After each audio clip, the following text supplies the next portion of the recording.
All right, welcome into the latest edition of Extra Time. We've got Stevie Nicol here in the studio with me, Kay Murray, Aage Fjortoft and Stewart Robson with us too. Stevie, we'll start with a question for you. Were you satisfied with the 5-0 victory, or did you want more goals from the team beyond 5? It looked like Liverpool showed some mercy for Manchester United. No, mercy. Unfortunately, I think you might be right. No, every time they went forward, they wanted to score. If it had been 15, I'd have been all right with it. We commented that Jurgen Klopp actually looked like the losing coach if he'd have had the sound turned down. Maybe he actually felt bad for Manchester United. Do you think that might have been the case? I think he did. I think he actually felt a lot of compassion for Ollie. I think that's what it was. I don't think he cares if it was 15 the same as me, but I think he understands that for Ollie it's bad news. I think we saw compassion there. I think that's what that was. Right. Well, the good news for Jan is that we had about 200 questions come in for him about Manchester United, but we've decided to give you a break, Jan. We've decided to give you a break, but we will ask you this. What's the most angry you've ever gotten after a defeat? Whoa. Oh, I guess I was always angry. Sometimes I'm most angry on myself because you can't influence so much about your teammates. But there have been fights in the dressing room. I mean, especially in England, I love that because you just got in, not often, but it happened in the dressing room and you had a kind of fight, and then the air was clean after that. So I like that. Instead of keeping it to yourself and all these intrigues and everything, give us a real little fight in the dressing room in the good old days, boys. Robbo, what about you? What's the most furious you've been after a game, after a loss? I think the most well, as a coach, it was when I was at Wimbledon and we lost 3-0 at home to Fulham, who had Louis Saha playing for them, and Tigana was the manager. And that day, I realised that we were a million miles away from Fulham, who were top of the table. We were in 3rd or 4th place, and I just realised they were a top side, and we weren't anywhere near it. But the players thought they were, and that was probably the angriest I've been after a game. Stevie? Oh, easy. We were getting beat, which happened, and we're 2-0 down, and there was a 50-50 ball about right in the middle of the field, about 30-35 yards away from our goal. And the guy playing for me pulled out of it. And actually, obviously I pulled him up in front of everybody after the game. But then the next day of training, I couldn't look at him. Couldn't look at this guy. And every morning was the same. Every morning I walked in and I looked at him, that went straight back to my head. And I ended up actually letting him go. As soon as we could, we had certain dates in the season in MLS where you could let players go, and I cut the guy. I couldn't look at him every morning. So you're not about the type of players who are going to pull out of a 50-50? No. Oh, I raging, absolutely raging. I had one, Kay, when I was the manager or the sporting director of Lillestrøm here in Norway, and we conceded a goal at the end. And I always brought my son. At that time, he was a kid. So I said, just stand outside the dressing room because I'm not very happy now. So I went in, and the first thing I see this guy sitting there that I'd never seen before. So I told him, "Who are you?" And he said, "I'm come from Anti-Doping Norway." So, but I was on my movement to take this big box with ice on. So I wanted to throw something. So I took it up, but it was unbelievably heavy. But I couldn't lose my face for the players. I took this all up and I bumped it down in the floor. And this guy from Anti-Doping Norway got the ice all over him. And the poor soul was only there to do some doping test. So I guess I wasn't very, very popular in the anti-doping movement in Norway. Yeah, I had to actually just double check the question to check it didn't just say as a manager, it doesn't. And just wondering about why it wasn't a certain Liverpool-Arsenal game for you that would have made you angry. No? Just, I think you've forgotten it, right? Forgotten what? Just choose it. Oh, yeah, there we go.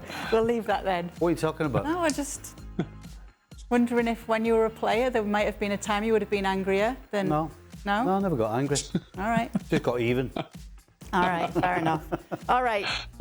I'll ask you this one, Robbo. What did you think of Maguire saying, "I am here because I have to be here," as the captain in his interview after the loss for Manchester United? It sounds like Roy Hodgson saying it when he was manager of England and then said, "I'm not sure why I'm here. We've just lost to Iceland and I've resigned, but I'm not sure why I'm here." No, Maguire has to get back up in front of the cameras. He's the captain of the club. He's got to do what he's got to do. He's got to say the right things. I know what he was trying to say is that, we don't want to be talking after the game, but, you have to do it as the captain. You have to do it as one of the main players, and you have to learn how to do it. And I thought he said the wrong thing right at the beginning of it. How did you feel about that, Jan? Well, to be fair to him, it was the first time that day he was on the right place, because a captain should be there after a game. On the pitch, he was in the wrong place all the time. Yeah. Very mean. Funny, though. It's funny, Sid Lowe spoke to David Alaba yesterday, and he said, "Have you been celebrating with your fellow players in the dressing room?" And he said, "No, because I'm out here talking to you." Yeah, that was somebody who definitely was here because they had to be here.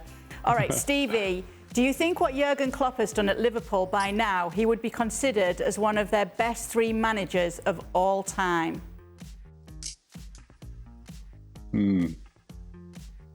Is he one of the best managers of all time? At Liverpool. Yes. Is he ahead of Shankly? Is he ahead of Paisley? And is he ahead of Dalglish? Is the question. And what is the answer? I don't think you can put him ahead of those 3. Okay, so 4th. Probably, yeah. All right.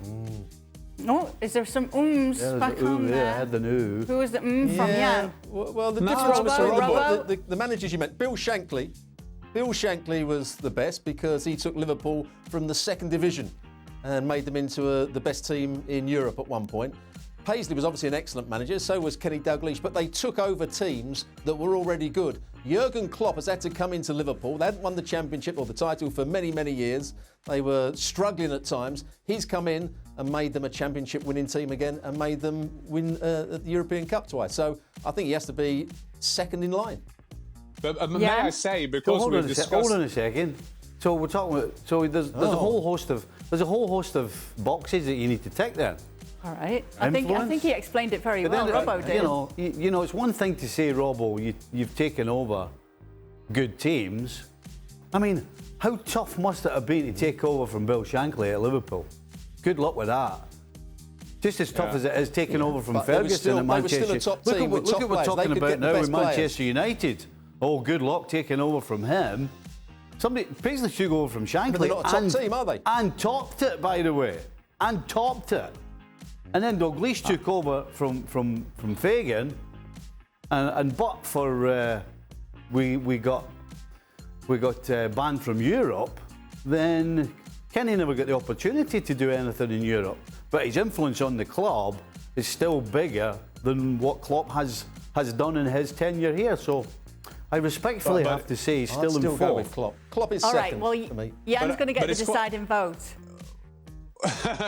No, well, there's so many experts who will be closer to that. But I agree with Bob Paisley. Not even he took over from Bill Shankly, and then Bill Shankly wanted to come back, didn't he? Running around the training pitch more or less, and that was tough for Bob Paisley, so sometimes underestimated. But we are talking about these days about Manchester United don't seem to get the right managers after Sir Alex Ferguson. And if you hear these names at Liverpool, and Klopp comes in and understands as soon as he gets there, how it's like to be a Liverpool manager, to be an ambassador for a city, for a way of thinking, for a football club. That is that is so a big respect for him. Can he compete with Paisley, Shankly, Dalglish? I still have him on a 4th, coming to a 3rd. All right. Stevie, how would you go about defending a player in such fantastic form like Mo Salah? Is there anything you can really do to stop him? Ooh. Stevie would have found a way. Well, I'll tell you, there's the obvious way. Right. He'd have gone to right back. But you need to left. stay on the pitch. Yeah, you got to stay on the pitch. I think the key is not to end up one-on-one. If you end up one-on-one, then you're in trouble. Because you can go either way, and he goes at pace.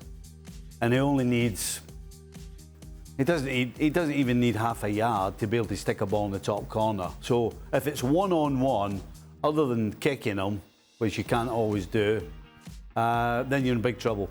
But if it's not one-on-one, then you have to try and direct him somewhere into traffic, and then you get help. But if you isolate yourself with him, all the best. Yeah, goodbye. Robbo, tactically, who's the best manager in Europe with in-game adjustments? Oh, good question. In-game adjustments. Oh, it's a good question. I've got a counter question. In-game adjustments. Well, I would always say Pep Guardiola is the best coach in Europe at the moment in terms of the way his team play, the way he's developed the style of play, the way they win games. I think they're beautiful to watch. They're effective as well. I'm not sure about his in-game substitution. He doesn't usually need to make too many in-game substitutions because he's always winning. You could say Jurgen Klopp, but does he have to? I don't know that he has to change it. So I'm going to find it difficult to answer that question at the moment. It certainly wouldn't be, if we were talking about international football, it certainly wouldn't be Gareth Southgate. That's for sure. Okay, fair enough. Yeah, be stumped by Jerome Ashkenazi. Jan, you wanted to say something about this question. Yes, I think that it's a very good question, first of all. And I agree with Pep Guardiola, got this mind of his plan A, B, C, D, E, F, G, H. But sometimes that could be a weakness as well. I would say, in game adjustments, I would say Thomas Tuchel. I think that that is one of his strengths, and also that he's so open about his strategy. I told you earlier, before the Champions League final, he just came over to me and a colleague, and he talked us through the Champions League final, thinking of what he's going to do, who he's going to be at a joker on his bench, and all those kind of thinking. So I would put Tuchel in there somehow. All right, Stevie, you said you had a counter argument. Well, if you become the best in-game changes, does that not mean that you haven't started the thing properly? That's good. Maybe you've been surprised by your opponents. You picked the wrong team and you picked the wrong way to play. You could argue that. I'm just saying. So to be the best at it might not necessarily be a good thing. Well, yeah. Not if you're getting a lot of practice at it. All right.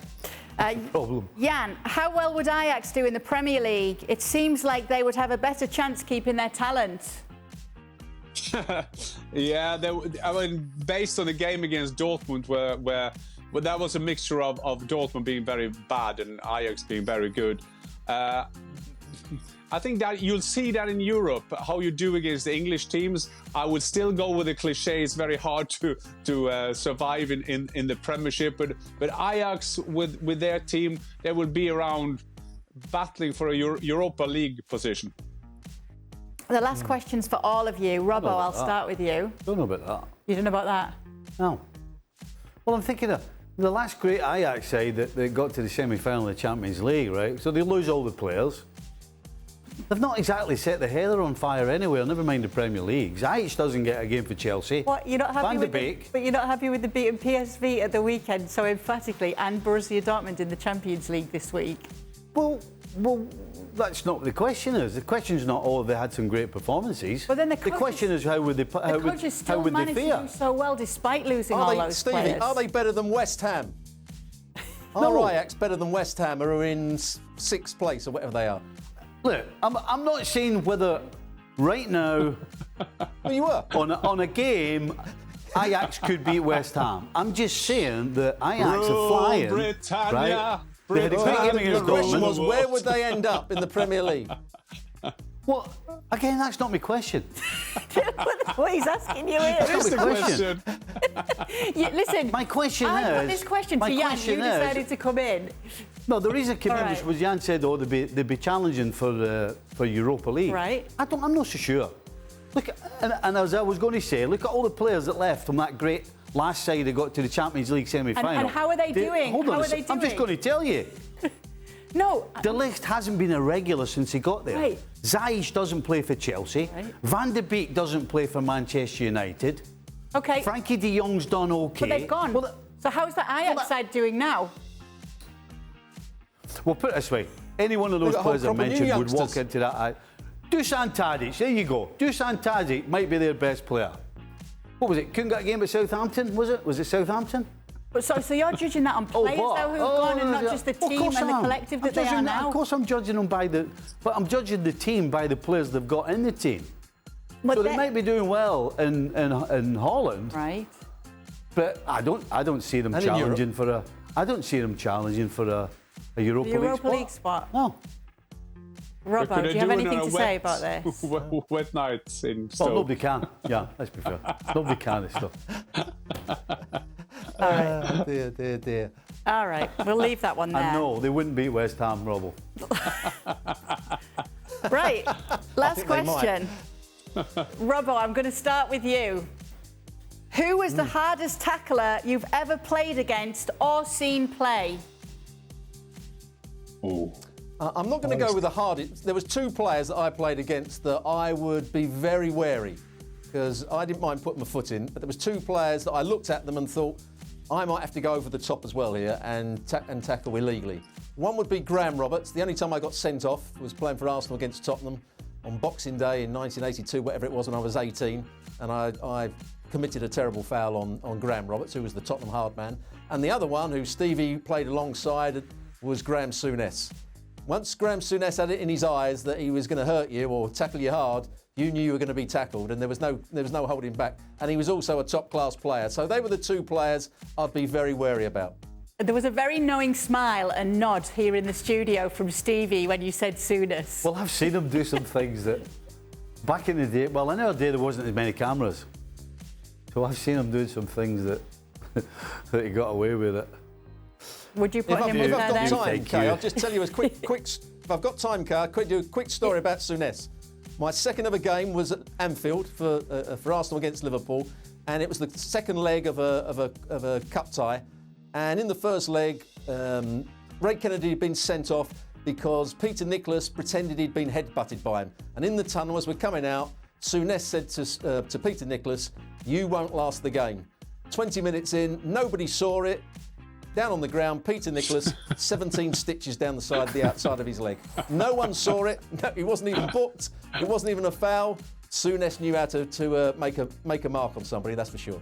Oh, wow. You know, we're talking here about getting done. You know, like Graham Roberts, Rob was saying, you know when Graham Roberts is coming to you, he's not interested in the ball. You know straight away. That's horrible, isn't it? And Robbo said it without even thinking about it. How high am I going to have to go here? Because you know he's going over the ball. But there are genuine guys who are just really hard. And I'll tell you who's the top of my list. Brian Robson. Brian Robson would go through a brick wall to get the ball. He wasn't a guy who went around trying to do people. I'm sure he did on the odd occasion if they needed it. But in general, he was just hard. So what you're saying is he wouldn't be pulling out for 50-50 no, and not be a able chance. to look him in the eye afterwards? Not a chance. Right. I'm sure Jan might actually have something to say about that. Would he be up there for you, Jan? Yeah, it was an interesting discussion to hear the hard guys talking about that. But for me, the best defender I played against was Desai. He could do everything. In training for Boro, I played with the Italian Festa, as you know, Kay. I was afraid of him in training because if you kind of met him in any exercise, you ended up injured. And then at Arsenal, when we played at Arsenal, I loved to play against Bold or Steve Bold or Tony Adams. But Martin Keown, when he came on, it's still these days, if I go to an English ground and I know that he will be working for a television station, I will wear my shin pads because you somehow feel he always can injure you. Wow, it's funny that it can still scare you even after all this time. Even when you see them, that's what you think about. All right, some great questions on tonight's show. Thank you so much for sending them in, and thanks to Jan, Robbo and Stevie for answering them. We'll see you again tomorrow. Don't forget that ESPN FC is available 7 days a week. Don't miss us.